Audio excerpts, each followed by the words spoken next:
if you can get a fat government contract to go look for unicorns, why wouldn't you? I'm going to hunt the planet for unicorns. All evidence of unicorns. There's evidence for unicorns in all the historical records. I can find you fairy tales about unicorns since time immemorial. Yeah. And I'm pretty sure if I hunt long enough, I'll be able to find first-hand accounts of people who have witnessed unicorns. And I'm sure. Yes. And talked to them, probably.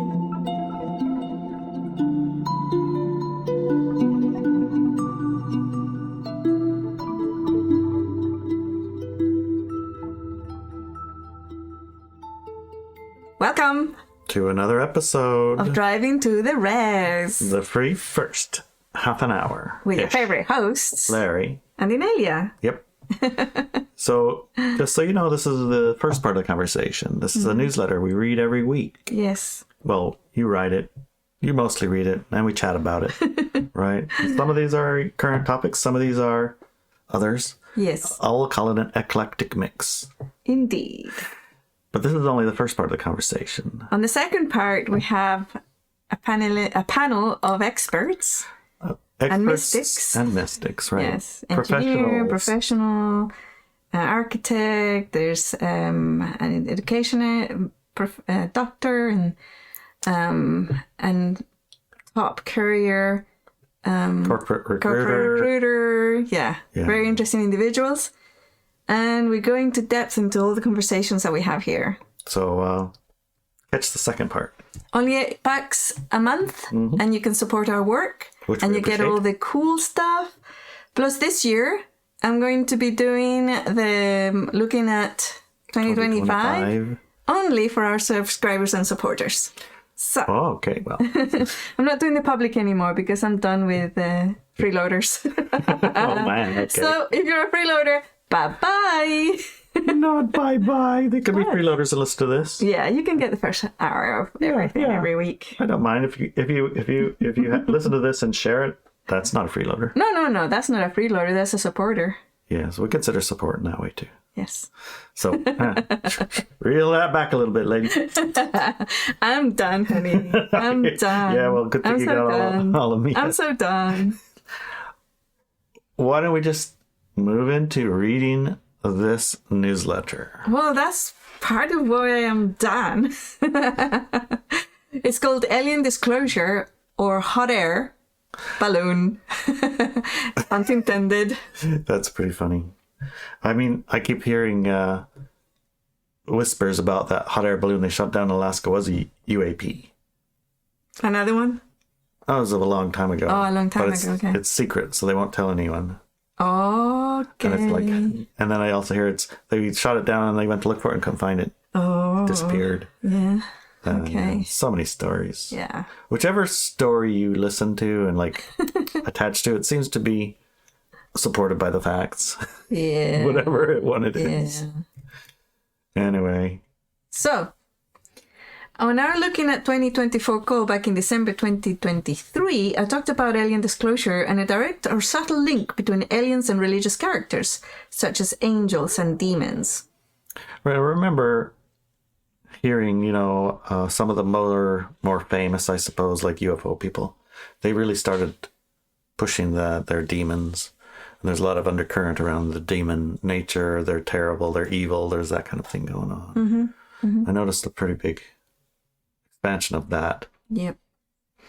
Throughout the year, we have had a continuous drip of sightings and other alien stories in the mass media, as well as in the alternative and now more popular media, which you find as podcasts and vodcasts. I wonder about that. When does the alternative become the mainstream? I know, it's kind of mass media now, but it's not being called mainstream because that's just your TV shows, television channels like CNN and ABC and BBC. MSNBC, CNBC. Mm-hmm. Yeah, they've sort of been taken over by podcasts.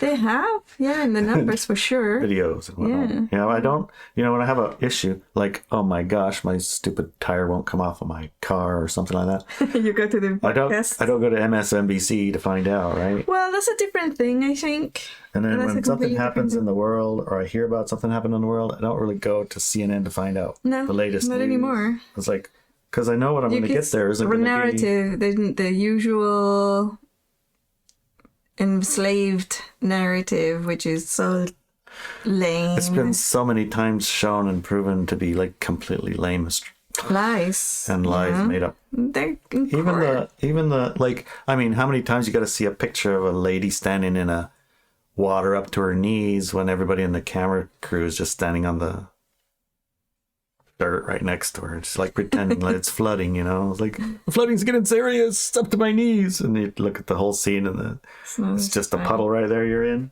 Yeah. Anyway, let's get back on track. We're tired of... I know, we get really righteous when it comes to information. Yes. The official disclosure in 2024 culminated in a congressional hearing on November 13th, 2024 that was hyped to really move the needle far, but did it move it? It did kind of move it, in one way, because I got texts from people that it was happening instead of me finding out it happened. I got a text from one of our second hour panelists, Fred. Yeah, he sent us shared multiple links, and he's quite excited and watched the whole thing. And so, in whole, actually, that's kind of why we're talking about it today, because Fred brought it to our attention. So it'll be interesting to see his take on it in the second hour, because we haven't really talked to him about it. No, we haven't talked to anyone about it. And he's the FAA engineer. Yeah. He probably has a pretty good insight into, this. Remember when we final saw one? Disclosure, right? When we saw one at the Shaman Shack at night. Yes. It was a big light above us, and then it kind of went really bright and then took off somewhere. And even as there was another one going by, people said, "Is that an airplane?" He said, "Impossible." Because he knew about distance, he knew about size, he knew about speed. Is that a satellite? No, it isn't, because he knows about distance and size and speed. So it's kind of handy having him around when you're going to look for UFOs. Right? Yeah, it's kind of cool. Yeah, so check into the second hour. We'll really get into it. So I think it moved the needle but a tiny bit. But it's even then, this one was so hyped. I remember hearing the hype of it over the months, because they had the first, one with Grush and all that. Or the most recent one was Grush. Dave. I think it was the Grush one. And he was the one that was the most recent one after the New York Times, here's like flying Tic Tacs and things. And then Grush was interesting, but also a little bit of a letdown, because it's like everything he said, he had hearsay in his entire life's experience never saw anything. Or at least he says he never saw anything. Right. Anything backing up or substantiating anything that he says, he hasn't seen, just heard and talked to people that have a lot of credibility. Yeah. So this one is supposed to, like, it included, it's supposed to, I think, have included all of the things, it was like supposed to go to the next level, and it did include other people, but I don't know why, but I kind of lost interest halfway through it. This one? Yeah. I can tell you why. Okay, well. The biggest move of the needle is in the gap between those people who still believe that aliens don't exist outside of movies and conspiracy theories, and those who have accepted the existence of aliens and are doing their best to disclose it. That's the biggest. So there's a big split. Needle that moved. The needle moved in there. The split is being expressed within the latest congressional hearing by the people who hear what is disclosed, then dismiss it, that is all hearsay without any physical proof, and those who believe the testimony under oath. It is disclosure freely given in a way that can be accepted or dismissed equally well. True, yeah, it is, right? And I think that's probably why you lost interest, because it was all the same, and no real meat and potatoes or anything new that was being talked about. I mean, it's entertaining to some degree to hear someone who works in the government saying there's bodies and recovered craft and things like that. But have you seen them? No. Can you tell me about them? No. Yeah. So that's part of the issue here, right? All right. So UFO. yes, UFO, UAP, underwater alien bases, military personnel being treated for physical and mental damage after having come into contact with unknown technology, and billions of dollars being spent in various programs to reverse engineer and or develop tech that doesn't seem to be evidence of the existence of aliens. Instead, it is evidence of government waste and fraud. Right, they're just... Dismiss it, right? Right, you could say, well, that's proof there's aliens and craft because they're spending these millions and millions of dollars on these programs to collect the data, and they've been collecting the evidence and have it in these secret programs. And that alone is evidence that there's aliens. Yeah. Because why would they waste that money? And then the other's like, well, that's what they're doing. They're wasting their money. Yeah. If you can get a fat government contract to go look for unicorns, why wouldn't you? I'm going to hunt the planet for unicorns. All evidence of unicorns. There's evidence for unicorns in all the historical records. I can find you fairy tales about unicorns since time immemorial. Yeah. And I'm pretty sure if I hunt long enough, I'll be able to find first-hand accounts of people who have witnessed unicorns. And I'm sure. Yes. And talked to them, probably. Yeah. Probably. Flown on them. Yeah. If you can, I don't know. No, I think that's a different animal. What? Oh. Pegasus, maybe? And then there's the little thing where the unicorn 1 and the unicorn 2 has a baby unicorn, and the baby unicorns are called magic of unicorn or something, right? Or brilliance of unicorn, something like that, right? So, I mean, if you give me a few $1 million, I'm guaranteeing you I'm going to collect a lot of evidence. So that's, the other side of the story. The other side of the story, right? yeah. Like, waste and fraud. Wasting and fraud. Yeah. Okay, nor does the millions spent in a congressional hearing and the multiple SCIF have been created to share information without the witnesses are unable to share due to the non-disclosure agreements and high security clearance risks. Whistleblowers who aren't actually whistleblowing and are instead more like authorized spokespersons. What do you think about that? What? Yeah, that's one of the things that I found in the comment section. Mm-hmm. And the comment section has turned into an interesting place to go look, right? Mm-hmm. So listening to the thing after a while, you kind of got bored of that. So I just started checking the comments and see what people are commenting about this and that, the other thing. And it was true. I realized, yeah, these guys are professing to be whistleblowers and needing whistleblower protection because of the issues that are coming. But at the same time, everything they're saying has been approved to be released by some committee or other. Yeah. And there was one guy who was grilling Elizondo, I believe it was, about his non-disclosure agreement. He's like, well, who did you sign it with? A guy in a room? Who was that guy? And was it one or was there two? Was there more than one? I think might have been two. I think. There was one for sure. It's like, what exactly did it say? And how, I didn't read it. It was a page, 2 pages back and front, kind of. Either way, when you read it, when he explained and expressed the situation, it's like this 2 random government dudes telling you can't. Well, what are the consequences if you don't? This kind of thing. Mm-hmm. So with a little bit of scratching on it, it started to evaporate a little bit of its the nature of that NDE, that he can't even have a copy of the NDE. Mm-hmm. Like this nebulous paper that you sign that you don't have a copy of, that you're being held to. Mm-hmm. It's kind of like a mental thing, Right. And also his book, right? Everything in the book was cleared to be released. So how is that in any form a whistleblower? Yes. Right? That's just... I was offered an NDE once. And what did you do with it? I said, I was offered access to also this type of information. It was in California. The way I reacted was, no, thank you. Because I know that's a gag order. And they've been trying to give me the gag order for a while, and it was just another shape of it, a different form of it, but it was still a gag order. Because they could claim anything that I said was part of whatever, right? Their NDE. Mm-hmm. Yes, yeah. Well... And I met another person who's a very well-known person, famous person who lives in Hollywood, and... he was offered to be taken up in a spaceship by the government, right? If he signed the NDE. And that's mighty tempting, isn't it? I know, right? It's like, he was like, should I sign it? Should I go? And I said, well, what do you want? It's like, do you want personal experience or do you want to shout it from the rooftops? What do you want? So I want personal experience. I said, go ahead and sign it then. I don't know if he did, because obviously if he signed it, he couldn't tell you about it. Tell me about it. Geez. Yeah. Oh my gosh. Yeah. Yes.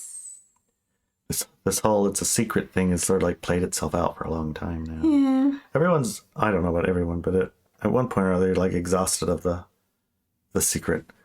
And that was an interesting thing that we were listening to. One of the Weinstein fellows was being interviewed, and he's the physicist one, not the... The theoretical physicist. Theoretical physicist one, right.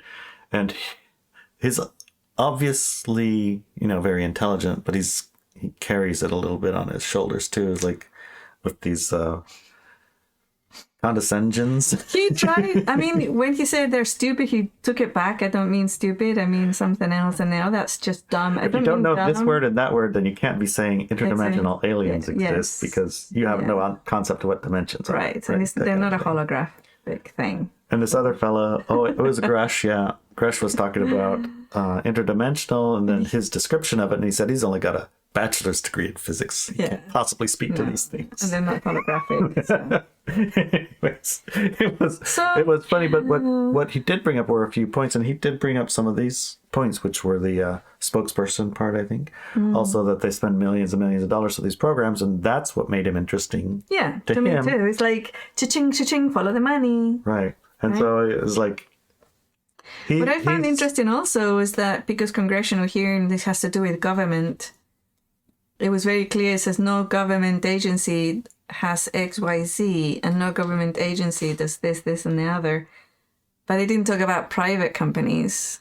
Oh, yeah, they brought up private companies. They did? Yeah. Okay. I missed that part. Yeah, it's kind of long, like 3 hours long, and multiple questions. Everybody had 5 minutes, and so they were kind of like trying to get them to do yes, no, yes, no. When I became interested in how far and wide the hearing had gone, and people in like people who I wouldn't consider to be interested in this topic were talking about it. Yeah, it was just like regular old Congress people. Yeah, so I decided to go and check what other hearings they'd had before, just before or after. And I was interested to see that the day after this congressional hearing, there was one about the COVID pandemic. Oh. And the misuse of governmental power, agency powers, and the poisoned aspects of certain treatments. Mm-hmm. So that was interesting to me that they would talk about that the day after. But of course, it immediately went through the whole narrative of the entire pandemic thing. So, and how they wanted to make it, the next pandemic, much better for people. So... Yeah, improve the response. So I was like, nobody heard about that. I haven't seen it in the news. I haven't seen it anywhere, main, alternative, or nothing. And here's something that actually affects people and their work and their schooling and their jobs and their bodies and everything else. So I think that even though it might not have moved very much on the, disclosure aspect of aliens' existence, it was very distracting for the human population. So there's that also, right? Okay, well, let's get back to our reading. Most of the conversations, both in the hearings and in popular media outlets, go something like this. Have you personally seen alien technology? No, I have not. Do you know it exists? How do you know it exists? How do you know it exists? I've been told so and read reports of it from trustworthy sources. Can you tell us who those sources are? Or share the reports you were given? I cannot in this hearing, but I can do it in a skiff. Or? No, I cannot talk about it. What are we here for is to hear that. Now just get it out of your mouth. So that's been the pattern, right? This is what I saw. I mean, I didn't watch the whole thing, but... This magic skiff, Yeah. Yeah. Now, to the second part of the information I gave in 2023, I'm talking about the connection that the mass media, government, and others want to make between UFOs or UAPs and religious nomenclature such as demons or angels. I felt at the time that this link would not just be the words used in the hearings, but also chat rooms and commentary or mass media articles, as well as related links and lists of videos on other articles and books a person might now be interested in, including the ads in pages that they are watching or reading the UFO UAP news on. In other words, the unconscious programmed relationship between the two. Yeah. Comment sections are a new, most valuable space for seeking minds to be programmed within. Not all commenters are genuine, nor are the most popular ones organic. AI bots are used to populate these comment sections, a claim that is easy to track with a few clicks on the profile on the comments. Yeah, it's a bit frustrating sometimes too, because it'll be like, wow, that's such a great comment. And then you click on it and you're like... So how can you tell an AI? I know you figured it out, honey. Tell everybody how to figure out an AI commenter rather than a real person in this. Well, in the comment section, the AI will be just a name. Then you go click on it and they're like, no videos, no posts, no other comments. It's like generated for like that one brand new comment. Profile. Kind of like, yeah, no history. No history on Facebook, no friends. No friends, no followers, no followings, that kind of thing. They're just like a made up non-NPC. It's like an NPC. An NPC that has, if they do have an interest or a history, it'll be all on the same day. And it'll be 4 or 5 things. And that's it forever. Yeah. It's like, oh, I like Michael Jackson and I like pyramids and I like hummingbirds. It's like, and nothing else. Forever. And it's not just one but lots and lots. Lots like of them. that. They'll be like almost commenting. They're like talking back and forth to each other even to expand it. Plus they'll be like the most popular something or other. Mm-hmm. Yeah. So that's become one of the hunting grounds, I suppose. Either way, when I was looking through the comments of the UFO thing, there was a ton of religious stuff in there. Mm-hmm. It was jam-packed with religious connotations and scared of demons and things like that. That's right. And even on the news items in the mass media that I've seen, I remember this family that had aliens in their backyard and they got into their tractor or truck or something. Yeah, I remember that. Mm-hmm.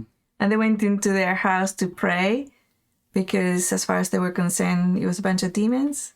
Do you remember that? Mm-hmm, mm-hmm. So, yeah, it's been linked even directly, but mostly subconscious. And I think in the previous hearing, the guy made a statement about it, something about demons and,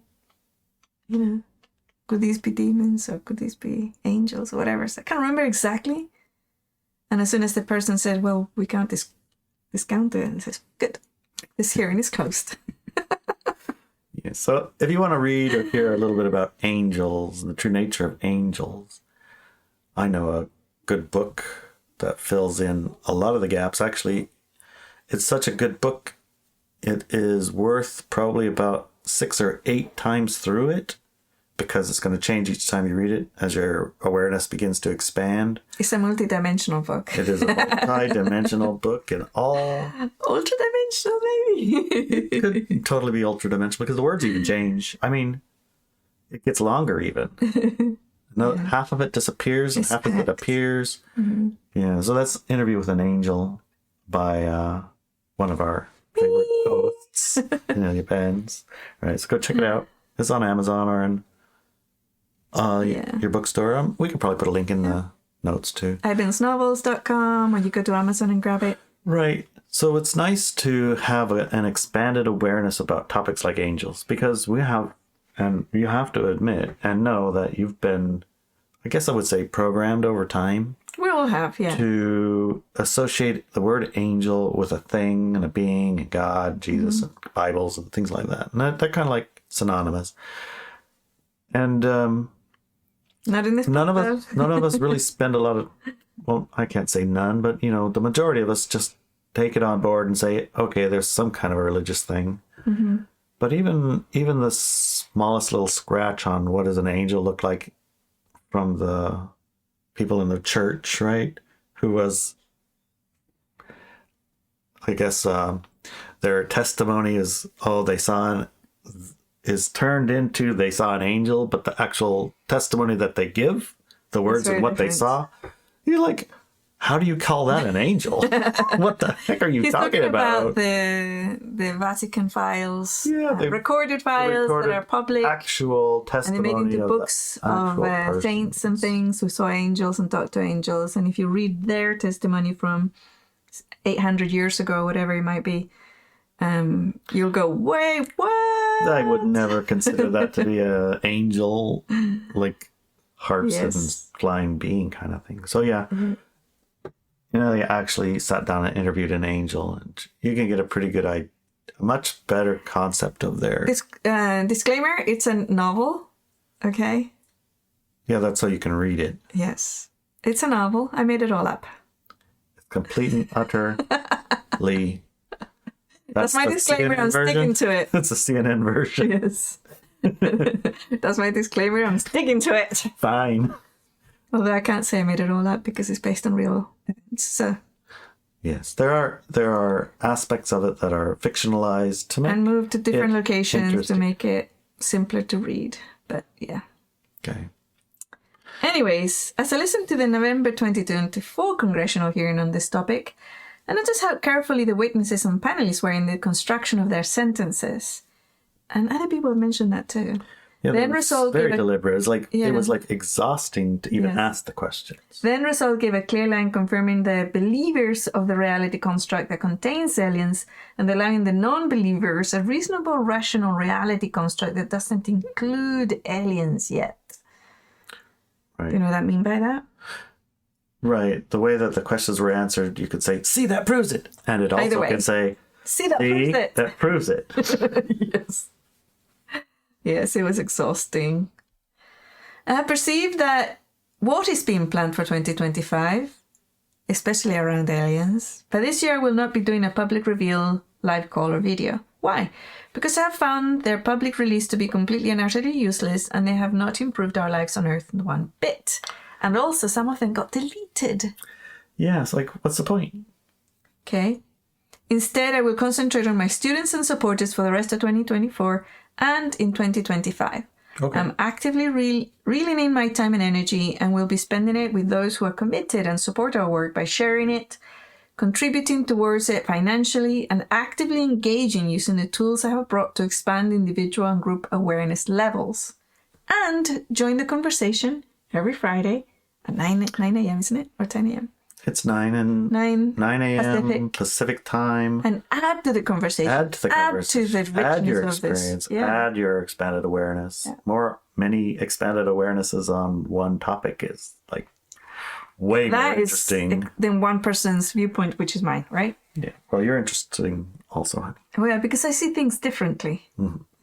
So, do I have more information and thoughts about aliens? Absolutely. Find me on our podcast at drivingtotherest.com, where I will share more about the hidden agenda of the hearings, as well as the nature of the technology our governments and private companies hidden agenda? have and are using. Oh, man. As always, the real juice is found in the paid second hour show, where we fully dive into each week's article with a panel of professional engineers, architects, and educators. Find the link and subscribe to the second hour at drivingtotherest.com. Okay, well, I'll not only see you there, I'll see you Friday, and for those who are subscribed to the second hour, I'll see you in about 1 second. Yes, because here we go. Here comes the discussion.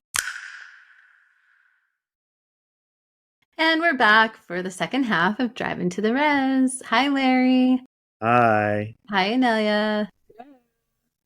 We're here talking about alien disclosure or hot air balloon. We don't know, but we do have our panelists here to talk about it. I'm Ashley Swale. I'm CEO of iBenz Academy, iBenz Method Mentor, Corporate HR Leader, Coach, and Yoga Teacher. Everyone, I'm Dr. Kara Kinsickly. I am an iBenz Method Mentor, a teacher consultant, as well as a gamer, mystic, and pedagogy expert. I'm Fred Guerin. I'm husband to Kara, and I'm an aerospace engineer, and that's all that's important for this one. Oh, and you work for the government. I do work for the government. The FAA. Shh. Oh, I mean... That's supposed to say where. You're not in the spirit of this panel. I can't say where I work. Oh, that's right. Cannot disclose that information. You can only talk about At that. least this is behind a paywall, Fred. I can disclose it in a skiff. Well, we're in the which- skit. This is the funny thing about skiff. Skiff is a small boat that you would use to launch away from a ship. So who made the idea of a skiff? It would be the Navy, and the Navy is the one who has all the information on UFOs. That's what I heard. Those stinkers. Interesting. Interesting. Well, spaceships. And I wonder if you have a space skiff. Sailors, nautical. Yeah, it's all nautical It's all the language Navy. Yep. for spaceship and all Yeah. the things. I don't know if you ever worked on a Navy ship. Worked on one? Me? No. Yeah. Oh no, in this lifetime? Yeah. Okay, no, in this lifetime. No. It's about one of those things, that you have a idea in your head what it might be like, because of movies and things like that. But the reality is, you shouldn't have these people in charge of things like this. That goes for all the government. It's like, whose idea was to put these kind of people in charge of this kind of stuff? That's absurd. I can corroborate that. Being a former wife to a Marine in the Marine Corps, it's shocking. Who's in control of a lot of things. Gosh, man. Yeah, it's that whole environment, all of it that bundles together. At the end of it, it creates this person or persons that have some very strange issues in their head about reality and what should be done with it and who can hear it and what they get and who's in charge. And I mean, it's just like a totally different environment. So foreign to what we exist in a normal day with. Yes. I mean, I don't know a lot of people who've been in the Navy, but the one that I did know was a part of a group in the Navy they called themselves energetic vampires. And their leader would die and go to hell and meet with Satan and come back and give them information. So, there you go. I don't know. there's That some sounds very accurate. Yeah, when you get a bunch of guys together, some strange shit can happen. There were ladies in that group too. Yeah. Well, thanks, ladies. Yeah. Maybe. Yeah, it's not picking on the Navy in particular. It's the environment, the military structure and environment of men and the warrior mentality. And then you kind of sort of mix it in with like 2020. They're like anachronistic things that they build on each other, not to mention ultimate control and authority and petty tyrants all over the place. And people don't want to be there, but somehow got tricked into being there and they can't leave or they go to prison. I mean, it's just a bad combo for a healthy environment. Bizarre. Yeah. But the books I read from the guys who were in the inn, they said that when the disclosure was going around in like World War II, when they were finding the aliens and getting their data and having spies bring back alien data from Germany back to the US so that they could recreate some of that stuff. The big powerhouse who was stealing it all in the military was the Navy. And every organization wanted a piece of it, but the Navy was like, "Ha, we got the most of it." That's a common stereotype. Navy gets all the money from the government. Yeah. Well, yeah, because they have huge ships and things, and you can funnel money any way you want when you're building giant things like that. Wait! I thought our elected congressmen and these very authentic folks, experts said that this just happened recently, and it was only the Cold War that this started. Yeah, the Cold War, which was right after World War II. Yeah, well, because they didn't want to disclose any of this because of the Cold War, because they didn't want Russia to know. Russia. Yeah. Because it would. What they say it would. We can't disclose. You can see why they wouldn't want to disclose it, because it would expose holes in our defenses for which we have no answer to. And yeah, but so only that was kept driving a UFO, right? Yeah. Which case, who cares? Holes in our defenses against that's just UFO. a dumb thing to say. It's the environment that they grew up in. Mm-hmm. Yeah. So there was a lot of disclosure in there, though. I mean, there was one congressman who read a lot of stuff. He said, "Okay, you have there's ships. There's different kinds of ships. There's ships that are alive. And they have psychological effects on people. It makes their They feel strange afterwards. They might get sick. They might have shared experience with the ship. The ship might be communicating with them, and all of these things. And the guy said, "Yeah, that's in the report." And so, I mean, he did go over a lot of stuff, and the guy admitted to it, and it was said on the record. So it was also acknowledged. One of the witnesses said something about this is being kept secret or hidden by the cabal. And I was like, oh, that's interesting. They're referencing the cabal in like such a mainstream way. Yeah. I mean, what they mean by cabal, I don't know exactly, right? Like what their definition of it is, but it's not surprising that this word got thrown in there. Yeah. It feeds right into the invalidation of the entire thing by the majority of the population. Yeah. Who are being told that anybody who says the word cabal, it's a nutter, you know, and wears tin cats. And for the other side, it's like, oh, they know. That is true. Yeah, that's the way to look at it. Yeah, that's one of the things you got to always remember. Look at that. Like, it's easy to forget that our set point for collecting of information is our set point, and we're definitely not the same as everybody, right? Yeah. Thank goodness for that. Well, it's easy to see the agendas playing out too when you listen, like the keywords that get said, and then they keep like reiterating it, and then the fueling of the us and them dynamic, depending on whatever side that's speaking or presenting, and then the the playing on getting buy-in and the emotional kind of backing.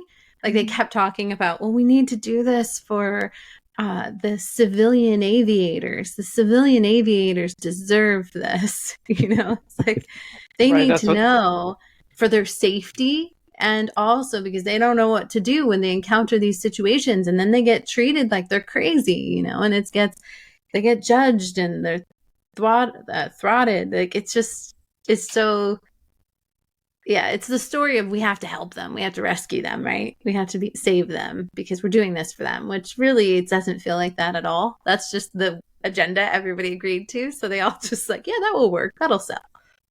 Well, that was one of the big points that they were saying is like, this is a threat. It's like, is it a threat? Yes, it's a threat because some planes have crashed in the military because UFOs have made the pilots get kind of wonky. And it's just like, so it's a threat. And then the word threat just came up a lot. Yeah, that's what they're seeing for sure. But it almost seemed more like the threat that they're talking about is a threat from the government not disclosing. It wasn't that, oh, there's other life forms and we need to be scared of them. At least I didn't hear that part. If there was, it was more like the threat is that the government isn't being honest. It kept the government, and there was a lot of like not being specific, people just saying, well, the government isn't being honest. The government is actually paying people who've been injured by the UAP. So obviously they exist. The government, blah, blah, blah. So again, it just feels this like big brother, like combative environment. And for what? Okay, so it's clear that the government is not disclosing. And then what? Like, did it actually bring any resolution? I didn't listen to all the way to the end, so I don't actually know that. That's a legit question. Did it bring resolution in the end? Did something come out of it? It didn't bring resolution, but what the point of the hearing was is that a bunch of organizations within the government have known about this for a long time, and the presidency, the office of the president knows about it too, but Congress is left out, and Congress represents the people.